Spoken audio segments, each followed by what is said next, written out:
இரும்பு இங்க பாருங்க, நல்லா பூ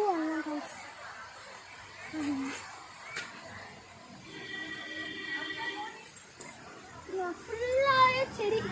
அதுக்கு எல்லா இடத்துலையும் செடி. அங்கே கூட பாருங்க, நல்லா காட்டுவாங்க. அங்கே மரம் எல்லாம் இருக்கு பார்த்தீங்களா, அழகான மரம். இதெல்லாம் எனக்கு ரொம்ப க்யூட்டாக இருக்கு அந்த மரம் எல்லாம் பார்க்குறதுக்கு. அங்கே அதை பாருங்க, அதை பாருங்க, செம்ம இதுவாக இருக்கும். பயமாக இருக்கு இன்னும் கொஞ்சம் வரத்துக்கு. செம்மையா அழகாக இருக்கு. அங்கெல்லாம் எல்லாரும் நின்று ஃபோட்டோ எடுத்துருக்காங்க. Bye friends.